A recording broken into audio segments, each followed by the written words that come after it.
The wooded area in northwest Orange County was known to locals as an illegal dump site, but something else had been left in the woods near US 441 and Piedmont-Wekiva Road. On a spring afternoon in 1993, a husband and wife were looking for scrap metal when they made a gruesome discovery. I guess it was a piece of sheet metal for roofing type material, and there was a young lady there that had been murdered. So they did rope it off as a crime scene, called out investigators and crime scene technicians to take photographs and learn more about what type of crime they had. Underneath that piece of sheet metal were the mummified remains of a woman. There was no driver's license or an ID on her. They took a lot of pictures of her jewelry, photographs of the clothing that she had, and to kind of like help us identify her. The woman was wearing a Super Bowl 25 t-shirt, which covered a light blue two-piece bathing suit. She had one flip-flop near her body and another one that matched it a little bit further away from her body. She had on 3 rings, including this unique ring found on her right middle finger. Detectives also found 2 earrings, both of which are still housed at the OCSO evidence warehouse. They needed to wait until the autopsy to see exactly how she died. That was, happened the next day. The autopsy revealed the woman, believed to be in her late teens or early 20s, had been shot in the head. She had been dead for more than 6 weeks. Obviously, no one deserves to be walked out into the woods or shot and then thrown away like she was. In hopes of identifying the woman, Detective Hinkey had dental records made and submitted them to a missing persons database.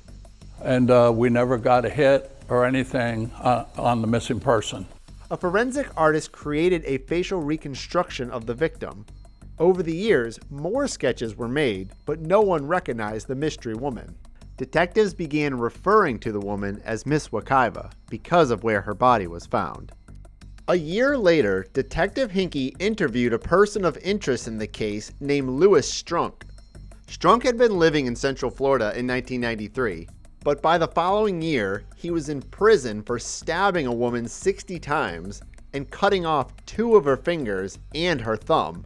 Tried to get him to tell us anything about Florida, if he knew this girl or whatever, and he really didn't want to talk about any of that stuff with us. At that point, he seemed like a really good suspect. We just didn't have enough to put any charges against him at that time. With no new leads, the case remained open. A femur bone was placed in a freezer and saved for DNA evidence. In 2020, the Orange County Sheriff's Office expanded the cold case unit, adding 3 full-time detectives. I expanded the cold case unit because I know how important it is to the families. So to have a fresh set of eyes looking at that case with new technology and maybe tracking down additional witnesses really helps solve these cases. Wilson began re-examining the case.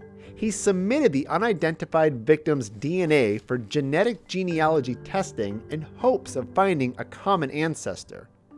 It worked. The testing found a very, very distant relative living in Pennsylvania.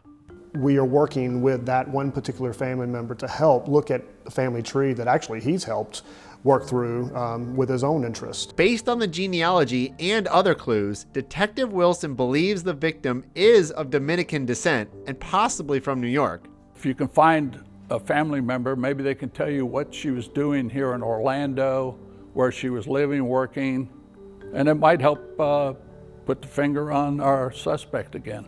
Louis Strunk is still alive, serving out a life sentence at a Massachusetts prison.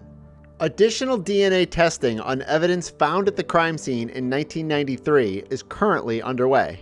We're not just giving up. We're going to continue to work these cases and hopefully solve them. We don't get to pick our cases or our victims. They come to us, and we want to give it our best effort that we can to at least identify her and then get the story from there. You never know what the story is going to be until you actually identify her.